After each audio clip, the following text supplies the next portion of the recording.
मेरे पिछले वीडियो में मेरा जो जियो राउटर से जो प्रॉब्लम था कि जियो राउटर को मोबाइल के इंटरनेट से इस केबल को यानी type C to ethernet cable को यूज करके इंटरनेट कैसे चलाएंगे, तो उसमें काफ़ी सारा प्रॉब्लम आ रहा था कि भाई मैं एडमिन पेज पे नहीं जा रहा हूँ, आपने ये जो टाइप सी केबल खरीदा है वो काम नहीं कर रहा है, आपने कौन सा खरीदा है, लिंक कहाँ पे है, तो ये सारे प्रॉब्लम्स आ रहे थे। तो इसलिए मैंने फिर से एक वीडियो बना दिया हूँ डिटेल में कि कैसे आप पूरा तरीके से करोगे स्टार्टिंग से। ठीक है, तो देखिए सबसे पहले आपको जियो राउटर को पावर सप्लाई दे देना है। पावर सप्लाई का अडाप्टर आपका खराब हो गया, ये भी क्वेश्चन आ रहा था भाई अडाप्टर खराब हो गया, तो अडाप्टर खराब हो गया तो अगर आपके पास एयरटेल के राउटर का अडाप्टर है या फिर एयरटेल का जो सेट टॉप बॉक्स होता है उसका अडाप्टर है या फिर जियो के सेट टॉप बॉक्स का अडाप्टर है तो उससे भी काम चल जाएगा। ये एयरटेल के सेट टॉप बॉक्स का अडाप्टर है, मैं उससे काम चला रहा हूँ। ठीक है, तो यहाँ पे स्टार्टिंग से मैं दिखाऊंगा कि प्रोसेस कैसे करना है। तो सबसे पहले आपको सप्लाई दे देना है राउटर को और इसे रीसेट करना है। रीसेट करने के लिए आपको इसको 25 to 30 सेकेंड प्रेस करना है। कोई भी ऐसा वाला जो पिन है वैसा लेके और यहाँ पे एक पावर बटन के साइड में यहाँ पे एक होल है उसमें बटन दबा के रखना है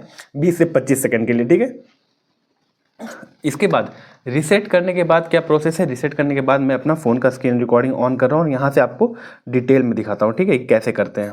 फ्रेंड्स, स्क्रीन रिकॉर्डिंग साइड में ऑन कर दिया और आप यहाँ से साइड में देखते जाइए। अब यहाँ से स्क्रीन रिकॉर्डिंग में आप देखिएगा तो यहाँ पे मैं वाईफाई कनेक्टेड दिखा देता हूँ। पहले वाईफाई में जो इसका वाईफाई है डिफ़ॉल्ट उससे मैं कनेक्ट कर लेता हूँ। इसे देखिए मेरे पास काफ़ी सारा वाईफाई मेरे घर में ऑलरेडी लगा हुआ है। तो यहाँ पे एयरटेल अनुराग वाले से कनेक्टेड है। मैं इसे अभी जो रीसेट किया हूँ इस जियो राउटर का, मैं उससे इसे कनेक्ट करूँगा और उसके बाद मैं आपको दिखाऊंगा कि कैसे करेंगे। देखिए एयर फाइबर DDU-MH7, देखिए यहाँ पे इसका SSID जो नेम है वो वहाँ पे लिखा रहता है। देखिए एयर फाइबर DDU-MH7, ठीक है, और यहाँ पे पासवर्ड भी लिखा हुआ है। तो इसे मैं इस पर क्लिक कर देता हूँ और क्योंकि इस मेरे राउटर का जो है वो WPS ऑन है तो ये ऑटोमेटिक कनेक्ट ले लेगा। ठीक है, अब यहाँ से ऑटोमेटिक कनेक्ट ले लिया। अब क्या करना है कि आपको एडमिन पेज लॉगिन करना है। यहाँ पे प्रॉब्लम क्या आ रहा था कि भाई आपको इस केबल से इंटरनेट चलाना है तो पहले आप केबल नहीं कनेक्ट कर दोगे, चाहे आप दूसरे राउटर से चला रहे हो, भले आपके पास दूसरा राउटर है जिसमें आप रिचार्ज कर रहे हो और उससे ये ईथरनेट टू ईथरनेट केबल से कनेक्ट करके चला रहे हो, तो पहले पूरी सेटिंग करना है उसके बाद केबल को कनेक्ट करना है, नहीं तो IP चेंज हो जाएगा, फिर आप एडमिन पेज पे नहीं जा पाओगे। प्रॉब्लम यहीं पे आ रहा है, जो बोल रहे हैं ना, जो कमेंट्स में कर रहे हो या फिर जो इंस्टाग्राम पे मैसेज करो कि भाई एडमिन पेज पे नहीं जा रहा हो, तो एडमिन पेज पे इसलिए नहीं जा रहे हो कि आप इस मोबाइल को जिस भी मोबाइल से आपको चलाना है उस मोबाइल से पहले आप राउटर को ऐसे केबल से कनेक्ट कर दे रहे हो, मतलब मोबाइल को राउटर से केबल से कनेक्ट कर दे रहे हो, तो इसलिए वो एडमिन पेज पे नहीं जा रहा है। अभी देखिए मैं एडमिन पेज लॉगिन करूँगा, यहाँ पे आपके सामने स्क्रीन रिकॉर्डिंग ऑन है और इसे मैं एडमिन पेज लॉगिन करता हूँ। अब एडमिन पेज लॉगिन करते ही मैं यहाँ पे दिखाता हूँ IP जो है 192.168.31.1 डालेंगे, यहाँ पे देखिएगा एक्सेस कर लेगा। यहाँ पे मैं एडमिन पे जैसे ही डालता हूँ मैं मोबाइल डाटा आपके सामने बंद कर देता हूँ। और अगर आपका यहाँ पे नहीं ले रहा है, अगर आपका क्रोम ब्राउज़र में नहीं ओपन हो रहा है तो आप मोजिला फायरफॉक्स यूज कीजिएगा। कई बार क्रोम ब्राउज़र में प्रॉब्लम आ रहा है पर यहाँ पर लॉगिन हो गया। अब इसका जो यूजर नेम है वो एडमिन ही होता है और पासवर्ड जो होता है वो जियो से एंटर होता है। उसके बाद क्या है कि आपको पासवर्ड चेंज करने के लिए बोलेगा, तो पासवर्ड आपको चेंज कर लेना है। देखिए device is factory reset state में, तो यहाँ पे आप एडमिन का जो पासवर्ड है वो चेंज कर लोगे। ठीक है, देखिए इस हिसाब से आपको पासवर्ड डालना है। यहाँ पे अपडेटिंग होगा और ये पासवर्ड आपका सेव हो जाएगा। पासवर्ड सेव होते ही भाई ये नहीं कमेंट्स करना कि भाई मेरा राउटर बंद गया, पासवर्ड सेव होते ही आपका राउटर दोबारा से ये जो चेंज है, मतलब कि जो आपने चेंज किया तो ये बंद होगा, ये ऑन हो जाएगा ऑटोमेटिक। फिर दोबारा आपको यहाँ पे एडमिन पेज पे ही रहोगे आप, तो यहाँ पे आपको यूजर नेम डाल देना है जो कि आपका एडमिन होता है। और पासवर्ड इस बार जियो सेंटर में ही डालना है, डिफ़ॉल्ट वाला नहीं, जो आपने चेंज किया वो डालना है। तो डिफ़ॉल्ट वाला मैं जो डाल देता हूँ जो मैंने अभी चेंज किया है, और जो ऊपर में आपने एडमिन में डाला है वो गेस्ट पासवर्ड नहीं डालना। यहाँ पे जैसे ही लॉगिन हो गए तो अब यहाँ पे देख लीजिए आपके वाईफाई का SSID यहाँ पे दिखा देगा। वायरलेस में आप जाओगे तो यहाँ पे वायरलेस का देखिए आपको यहाँ पे SSID दिखा देगा। ठीक है, आप यहाँ पे देख लो एयर फाइबर DDU-MH7 और यहाँ पे उसका पासवर्ड चेंज करने का ऑप्शन दे रहा है। तो पूरा प्रोसेस यहीं से स्टार्ट होता है। पूरा प्रोसेस आप यहीं से देखो, ध्यान से देखो। एक बार अगर आप पहले इसका सेटिंग जो है वो चेंज कर दोगे तो फिर आप वाईफाई का पासवर्ड चेंज नहीं कर पाओगे। अगर आपको वाईफाई का पासवर्ड और नेम चेंज करना है तो पहले आप नाम चेंज करो, जैसे कि मैं यहाँ पे दिखा रहा हूँ। मैं पहले इस वाईफाई का नाम चेंज करता हूँ। यहाँ पर मैं कर देता हूँ अनुराग रूम, और जो वाईफाई का पासवर्ड चेंज करने के लिए यहाँ पे चेंज पासवर्ड पे क्लिक करोगे और यहाँ पे अपना पासवर्ड टाइप कर दोगे जो भी आप चेंज कर रहे हो। ठीक है, पहले आपको पासवर्ड चेंज करना है, सेटिंग बाद में करना है, पहले आपको पासवर्ड चेंज करना है। तो मैंने पासवर्ड चेंज कर दिया और इसे सेव कर दूंगा। अब सेव होने के बाद क्या होगा, यहाँ पे देखिए सेविंग सेटिंग प्लीज वेट। अब सेव होने के बाद फिर से राउटर बंद होगा और अब आपका वाईफाई मोबाइल का जो है वो कनेक्ट नहीं होगा राउटर से। तो यहाँ पे आप देखोगे, देखिए यहाँ पे अनुराग रूम से कनेक्ट होना चाहिए था या फिर DDU-MH7 जो एयर फाइबर का राउटर था उससे कनेक्ट होना चाहिए था।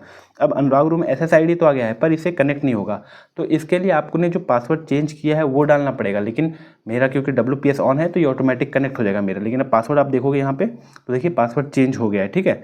अब ये वो डिफ़ॉल्ट स्टेट में नहीं है। अब इसे क्या करना है, इसकी सेटिंग करनी है। तो सेटिंग करने के लिए आपको दोबारा एडमिन पेज पे जाना होगा और एडमिन पेज पे जाने के लिए आपको सेम वही IP डालनी होगी।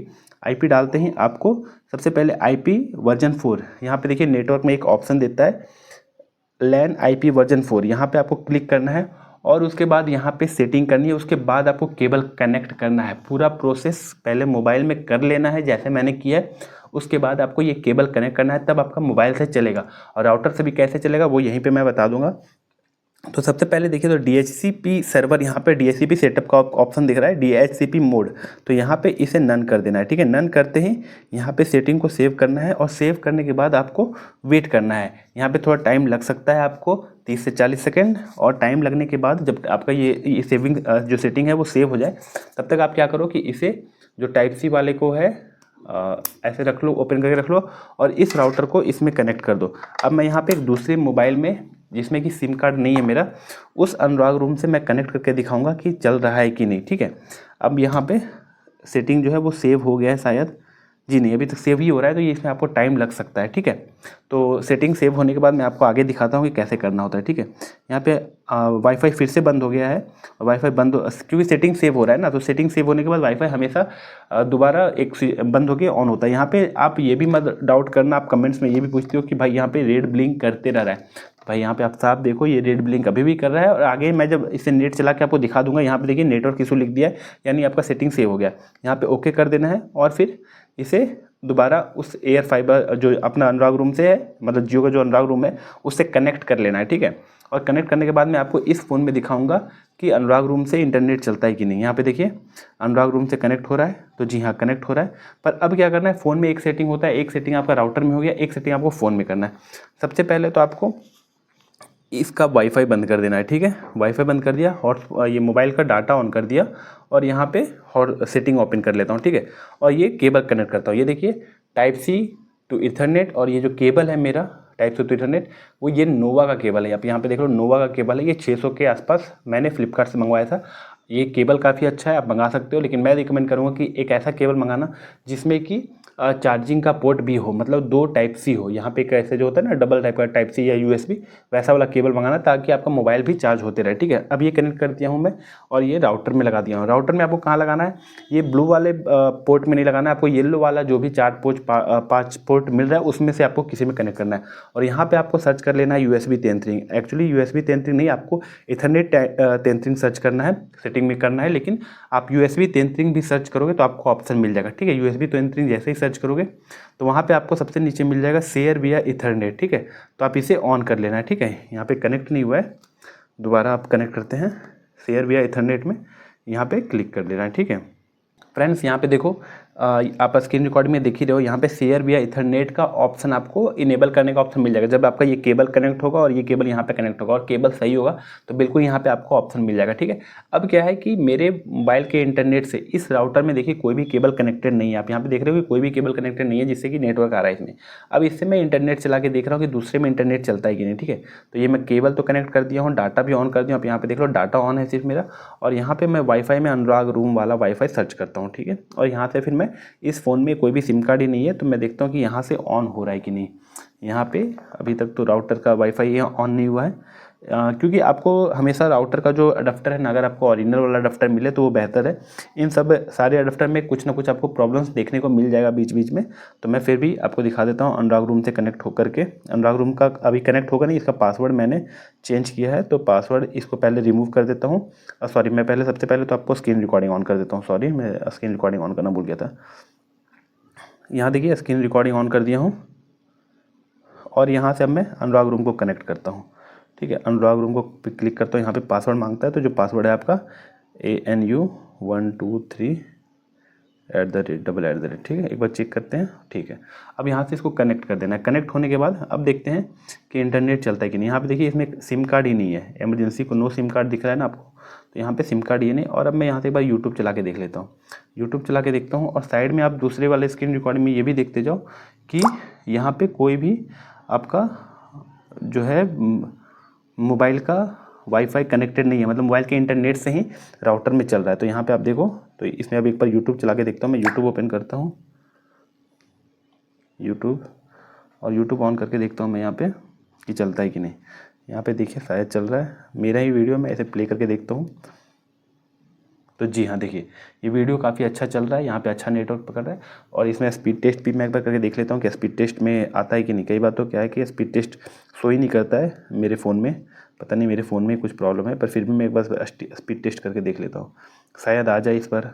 किसी ने ये भी कमेंट्स किया था कि भाई स्पीड टेस्ट करके कौन बताएगा कि नेटवर्क कितना अच्छा रहा है। तो भाई जो जियो राउटर में आपका जियो के सिम से, मतलब जियो के रिचार्ज से आ रहा है, उससे अच्छा आपको इसमें आ जाएगा। ठीक है, मैं यहाँ पे स्पीड टेस्ट करके दिखा देता हूँ।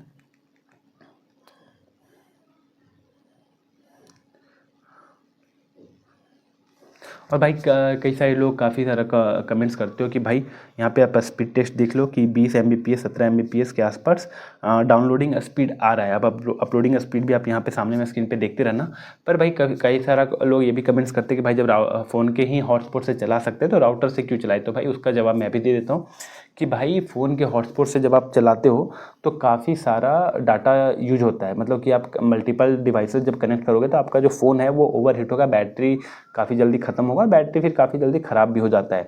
तो ये एक तो प्रॉब्लम है। दूसरा क्या है कि फ़ोन का जो डिस्टेंस है, मतलब कि कितने डिस्टेंस तक आप वाईफाई को कनेक्ट कर सकते हो, वो फ़ोन में काफ़ी कम होता है। वहीं राउटर में आपको काफ़ी अच्छा मिल जाता है, लगभग 60 से 70-80 मीटर तक भी आपको वाईफाई का इस जियो राउटर का जोन देखने को मिल जाता है, जो कि मोबाइल में नहीं होता है। तो ये एक बेनिफिट होता है। और ऐसे कई सारे बेनिफिट है कि फ़ोन को भाई ईजी ओवरहीट नहीं करना है, काफ़ी दूर तक का कवर करना है, इसमें स्पीड अच्छी मिल जाती है। भले ही ये मोबाइल के नेटवर्क से यूज करें पर इसमें स्पीड अच्छी मिल जाती है 5G की। वहीं राउटर की जब आप रिचार्ज से चलाओगे, जो 600-700 का रिचार्ज पड़ता है, उसमें उतना अच्छा स्पीड नहीं मिलता है। तो ये काफ़ी सारे बेनिफिट हैं, काफ़ी अलग अलग सारे फ़ायदे होते हैं। तो ये सारा काफ़ी तरीका था। ठीक है, आपने यहाँ पे स्पीड टेस्ट तो देख लिया। और आगे के वीडियो में अगर आपको कोई कमेंट्स में कुछ सवाल आ रहा है तो अभी भी आप पूछ लेना भाई, मैं आपको प्रॉब्लम को सॉल्व कर दूंगा। फ्रेंड्स, अभी इस वीडियो में इतना ही। आपको कोई भी डाउट आगे और भी आता है तो मेरे प्लीज़ वीडियो में कमेंट्स करना और चैनल को सब्सक्राइब करना। Thank you.